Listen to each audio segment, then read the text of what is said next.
Hey everybody, no real good scripted video for you this week, but just me sitting here at my luxurious desk in this squeaky chair, and I'm gonna ask some questions, okay, and gush a little bit about the first episode of a little Japanese TV cartoon you may have heard of called Neon Genesis Evangelion, okay? And I'm not sure exactly how I'm gonna edit this, so it may come out looking like a slideshow, in which case I apologize. Studio Kara is notorious for their energetic copyright enforcement. First of all, this is incredibly minor, but I have to know if anyone has any ideas. Can anyone tell me who this is? Is this supposed to be Shinji as he's running from the train station to the phone? Or is this some random straggler that has failed to evacuate? When we see Shinji on the phone, he hardly seems winded. His hair is not messed up, so I'm assuming he's just some random guy, which is kind of funny that they showed him there. I wonder if he survived the N2 mine being detonated later in the episode. Here's a cool part. Look at this. I could watch this on loop all day, okay? It's just so good. It's so satisfying to watch this huge missile. Look at the size of that compared to the plane. This huge missile gracefully falling until its engine kicks in right before it falls out of frame, at which point it pauses, it slightly rotates as the engine starts up, and it accelerates. We hear the loud scream of the missile cut in as it races toward the angel. So you really get a sense of the speed and the force of the missile. And you wouldn't usually notice it because the shot is so fast, but the lighting on the angel looks pretty dang dramatic here. I actually find it kind of scary in this shot. And as the missile hits him, the impact goes through his body in an interesting way, okay? Instead of, like, imagine a giant, strong human in the same position. You know, the arm, he braces his arm, he makes it straight. And instead of his arm moving back and absorbing the impact or bending, his arm stays almost completely stationary, and it just like enlarges. Like, it almost looks like it's inflating.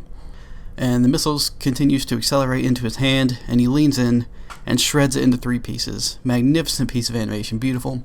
And we get the big payoff of the explosion, which is revealed to have done practically nothing to him. So it's just a super satisfying piece of animation to watch for me. And it tells us how tough and alien this thing is. It's a weird, strong creature. You know, I tend to think of Shinji as being extremely reserved in the first quarter or like third of the show, but he does have occasional sassy moments early on, like this. Have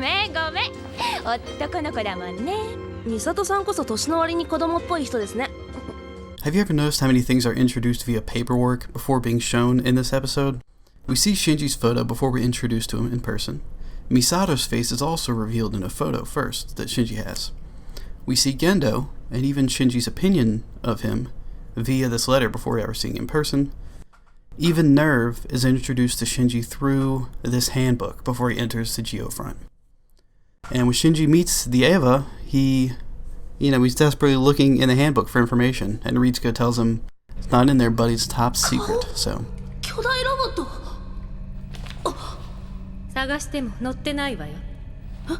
人の作り出した究極の汎用人型決戦兵器、人造人間エヴァンゲリオン。Maybe if he had paid attention to his surroundings earlier, he would have noticed the fucking giant Eva hand reaching out to him.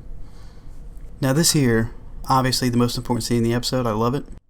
So we start with Misato and Ritsuko arguing on opposite sides of Shinji, and eventually they agree that Shinji needs to pilot the robot. And it keeps cutting to Shinji standing there silently, looking downcast, and you assume that he's thinking about the crisis at hand, and that Ritsuko and Misato are now agreeing that he needs to deal with it. He's thinking about that. But once he speaks, it becomes clear that he was thinking about his father, not the robot between them. He perhaps thinks, but definitely hopes, that there's more to his father's summons than just needing a pilot. He's hoping for some kind of reconnection or emotional validation from his dad.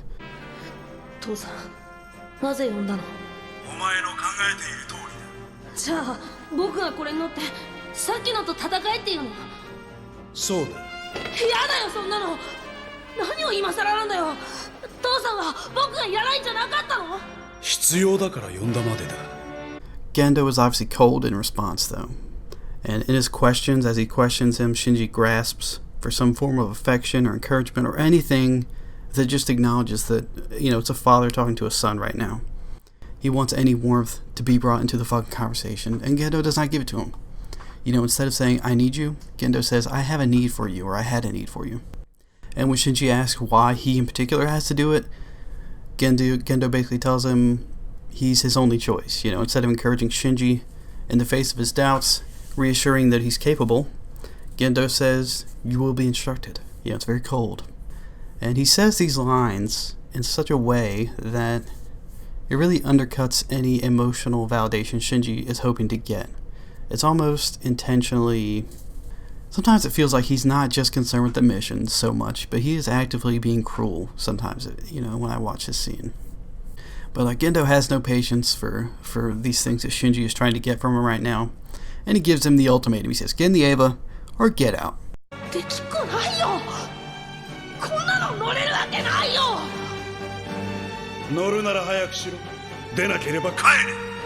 And we cut to reactions of sympathy, sternness, and shock from Misato, Ritsuko, and the crew sitting around watching.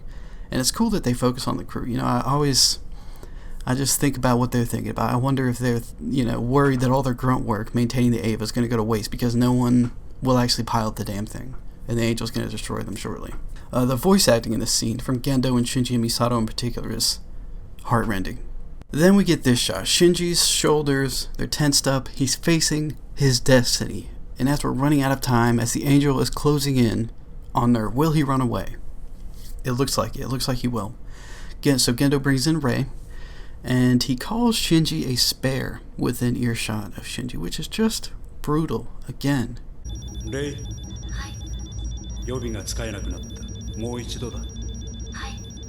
Then comes this incredible galvanizing moment, which, aside from just how well timed it is, it does so many things for the characters and the audience. So what happens is Unit 01 protects Shinji from falling debris, and this really surprises Ritsuko and the crew. It's not supposed to be able to move on its own, and it was restrained. It broke out of the restraints. Misato, likewise, is surprised, and she wonders, is Eva protecting Shinji specifically? Shinji, as you know, agrees to pilot the Eva not just because he wants to protect Rei, but I believe also because he's gained a measure of trust for the Eva. He feels like he's probably in good hands when he's in the cockpit there. That moment not only spurs Shinji to action, but it inspires confidence in Misato. It gives Gendo reassurance, and, you saw that smirk, right? He knows that he may have more than a spare on his hand. Shinji may be special with this Eva. Ritsuko was confused about the Eva breaking out of the restraints, and if you've seen the series, this contributes later to the spiraling mistrust of Gendo and the feeling that she's in the dark with respect to a lot of what's going on Nerve. And it inspires intrigue in the audience. It's a great hook. How did the robot act on its own? And is there some sort of connection between Shinji and that robot?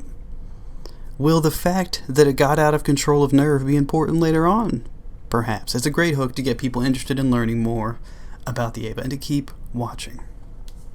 I kind of want to make a top 10 mechanisms in Eva video. The primary restraints would definitely be on there.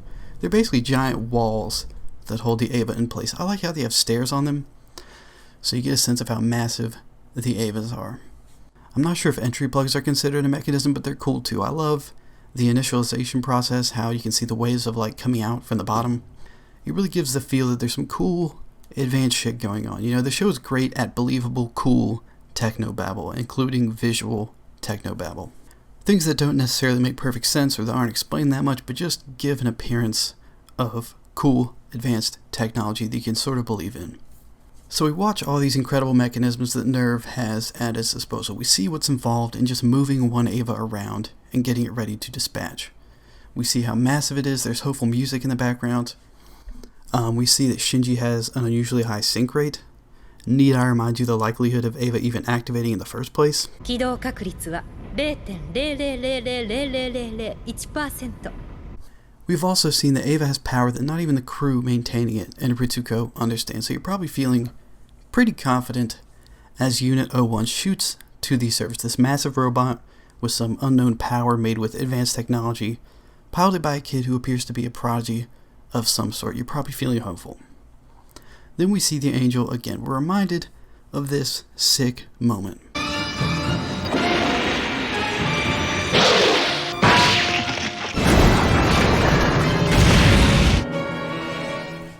we're reminded of its weird alien body and movements. And we're also reminded of its regeneration after being hit by a truly massive bomb. Gendo is still confident, but Misato and Fuyutsuki... 構いませんね。もちろんだ。怒り、本当にこれでいいんだな。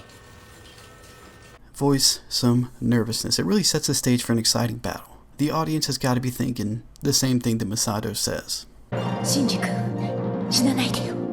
And that's a wrap on that episode. What an amazing opening episode. The first half builds up the Angel, then it follows Shinji to Nerve and builds up the Ava. And then they're set up for a fight in the next episode, you know? Simple as that. We also get plenty of subtle hints about characters and plot to come, but I think setting up those two things to fight against each other is the main thrust, okay? So go watch Digibro's video on this episode if somehow you haven't seen it, and then rewatch the episode. Great episode, great show. I love it. I love the show. And I love you.